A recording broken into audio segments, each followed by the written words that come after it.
Olá, alunos, tudo bem com vocês? É a professora Alexandra quem está falando. Espero que tudo esteja em ordem aí com cada um de vocês. Antes de mais nada, eu gostaria de dizer que estou muito grata por vocês estarem acompanhando as aulas, por estarem se dedicando bastante. Fico imensamente feliz. E agora, nessa nossa transição de conteúdo, nós vamos começar o estudo dos textos. Então, antes de mais nada, vamos tentar dar uma definição daquilo que é um texto. A gente já começou a fazer isso na aula passada, né? Vocês se lembram? Vocês tiveram algumas imagens para observar e responder o que era texto. Então, vamos fazer isso de uma maneira mais formal agora, nessa videoaula. Então, o que é texto? Texto é tudo aquilo que possa transmitir uma informação, tudo aquilo que possa comunicar alguma coisa.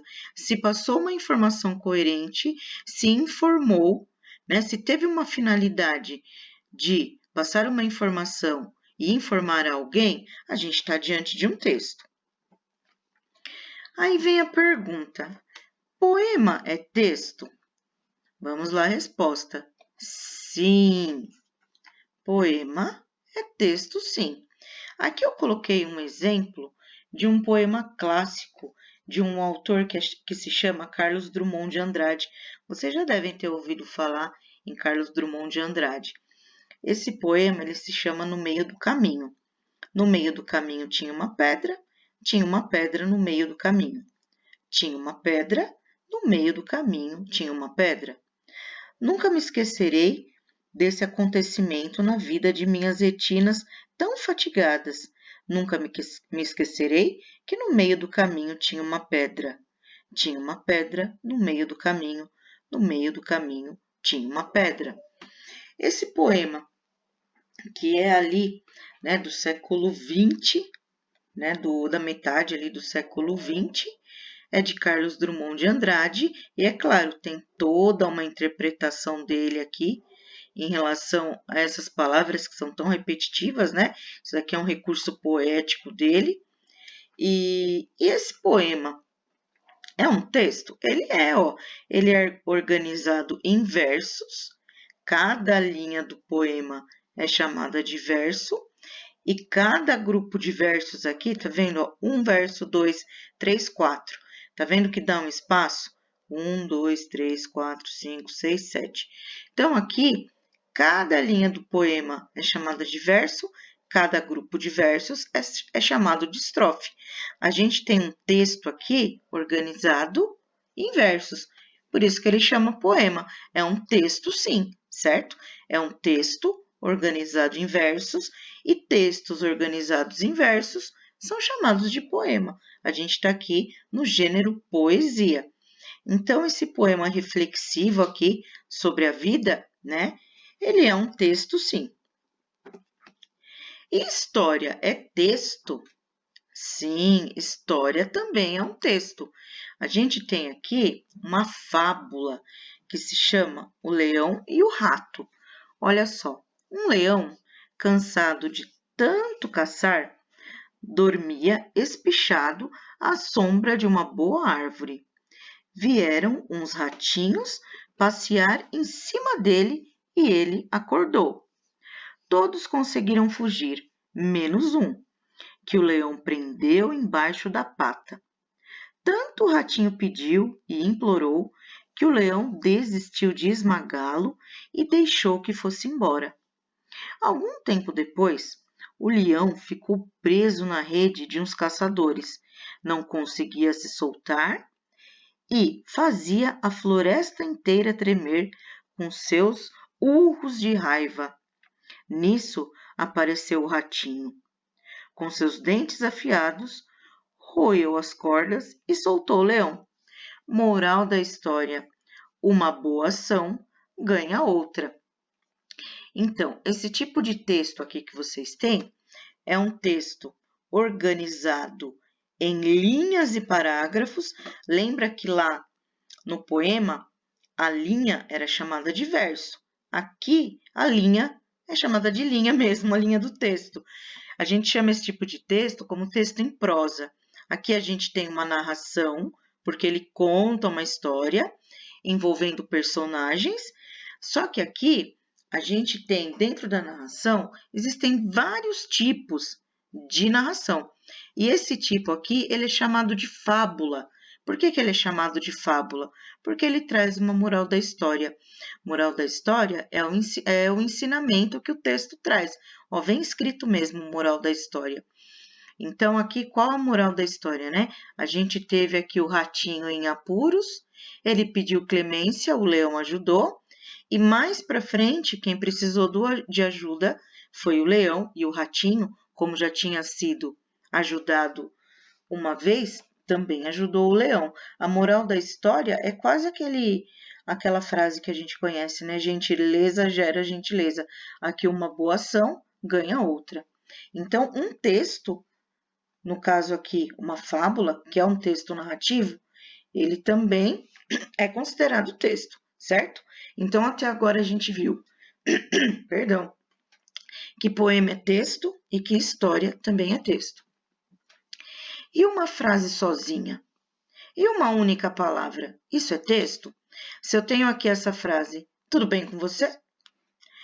É uma frase única e é texto também. Não é porque tem uma única frase, uma única linha escrito, que ele deixa de ser texto. Uma única frase continua sendo texto. Por quê? Aqui a gente tem uma única frase, mas existe toda uma intenção de querer ser gentil, de querer saber se com o outro está tudo bem, né? Então, é uma frase simples, mas por trás dela tem toda uma intenção comunicativa. Então, uma frase única, ela é também um texto. E agora aqui, uma palavra só, fogo! É texto? Comunica alguma coisa? Dá uma informação? É texto também. Imagina que você está, por exemplo, né, na fila de um banco ali, está sentadinho lá, esperando chamar a sua senha, entra alguém e grita, fogo! Todo mundo vai sair correndo. Primeiro a gente sai correndo, depois a gente pergunta o que aconteceu, né? Na dúvida, primeiro sai correndo. Alguém ia pensar em querer saber, me conta o que está acontecendo. O cara, se ele chega e fala, olha, no terceiro andar, enquanto as pessoas trabalhavam, os clientes estavam sentados, de repente ouviu-se um barulho. Quando o guarda foi verificar, era um curto-circuito e de repente eles perceberam que começou a sair uma faísca. Aí depois, quer dizer, todo mundo já teria morrido no incêndio se ele quisesse contar a história toda. Agora, se você fala uma palavra de impacto e fala fogo, tá todo mundo salvo, porque ninguém vai querer ficar para saber a história, vai querer saber da história depois. Então, uma única palavra também é um texto, porque ele comunica alguma coisa. Essa única palavra aqui, ela está salvando a vida de todas as pessoas que estavam ali no prédio. Então, a gente diz que uma única palavra, desde que ela esteja dentro de um contexto, né? Desde que faça sentido, a gente tem um texto aqui coerente, certo? E agora? E aqui o que a gente tem? Tem aqui um cartaz escrito é proibido fumar neste local. É um texto? É, ué. Tá passando uma informação, tá dizendo que não pode fumar. É um texto. E aí, agora que a gente vai entrar no que da matéria aí, né? Isso daqui é um texto verbal, também conhecido como linguagem verbal. Texto verbal é aquele que usa de palavras e frases para comunicar. A comunicação aqui, a ideia, ela está expressada em palavras que juntas formam uma frase. É proibido fumar neste local.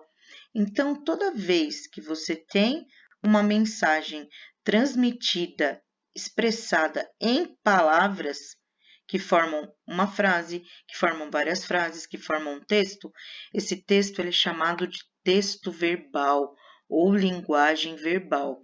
Então, texto verbal é aquele que usa de palavras e frases para comunicar, para passar aí uma mensagem. Então, ó, texto verbal, ele é formado de palavras ou frases, certo? Não se esqueçam, texto verbal. Agora aqui, eita, não tem nenhuma palavra escrito aqui, né? Tem uma imagem, ó. A gente tem aqui um símbolo. A gente pode dizer que é um cigarrinho aí cortado ao meio, né? E aí, se você vai num lugar, sei lá, vai no banco, vai no hospital, vai em algum lugar, ou mesmo vai à escola e tiver essa plaquinha aqui, vocês não entenderam que significa que é proibido fumar? Tem uma palavra aqui dentro? Tem uma frase? Não tem. Mas a gente precisou que tivesse escrito aqui uma palavra ou uma frase para a gente entender? Não precisou. Mas não comunicou? Comunicou sim. Então, isso daqui também é um texto. A diferença é que agora ele se chama texto não verbal.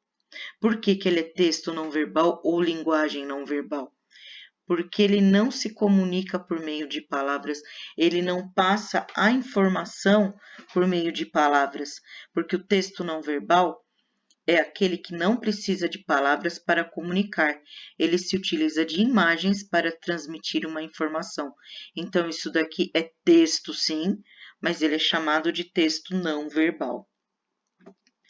Agora, nesse exemplo, eu tenho as duas coisas. Olha essa placa aqui.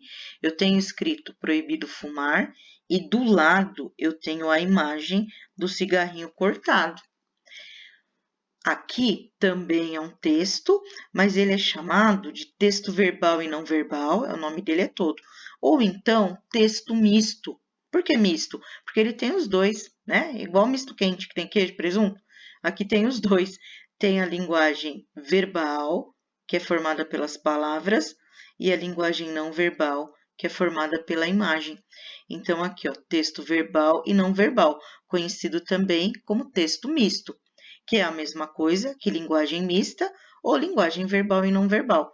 Então, aqui eu tenho as duas linguagens.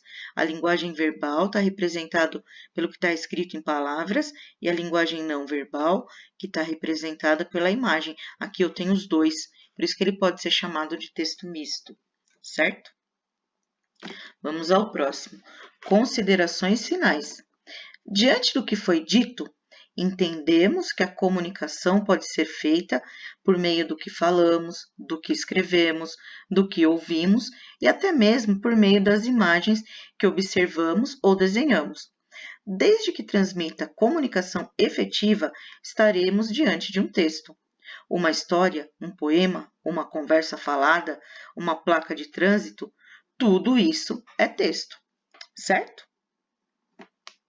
Agora aqui eu agradeço a atenção de vocês e deixo uma mensagem.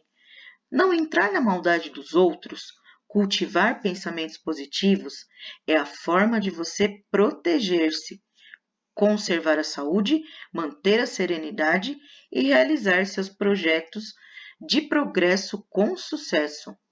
Ao surgir um pensamento negativo, não dê importância e mude o foco. Faça outro positivo e persista. Você tem esse poder. É muito difícil nós não termos aí uma influência externa, né? Parece que sempre tem alguma coisinha aí que às vezes se torna uma pedra no meio do caminho, porque no meio do caminho tinha uma pedra, né? Às vezes uma pessoa quer colocar a gente para baixo. Em muitos momentos, nós até nos entristecemos com uma coisa ou com outra, mas qual que é a dica, né, para a gente ter uma vida com prosperidade, com sucesso, com progresso? Literalmente, né? Levantar, sacudir a cabeça e dar a volta por cima. A cada pensamento negativo que a gente tem que tentar substituir por um outro positivo. A cada frase negativa que a gente escuta de alguém, a gente tem que tentar rebater com o nosso positivismo, porque nós somos responsáveis por nossa felicidade, não é mesmo? Todo mundo na vida tem momentos bons e momentos ruins, né? E eu acho que o momento vai ser bom ou vai ser ruim, se depender da gente. A gente não pode impedir que coisas ruins nos aconteçam, mas a gente pode interferir na forma como lidar com tudo isso. Então, é muito importante que eu acho que, é claro, todo mundo tem o direito de se sentir triste, mas de buscar a solução para a felicidade. É muito mais legal ser feliz do que ser triste, né? Tem um provérbio antigo, eu acho que é chinês esse provérbio, que ele diz que dentro de si todo mundo tem dois lobos, o lobo bom e o lobo mau. Vai crescer aquele que a gente alimentar. Então é melhor a gente alimentar o lobo bom, não é verdade? Bom, por enquanto é só. Muito obrigada pela atenção de vocês. Até a próxima.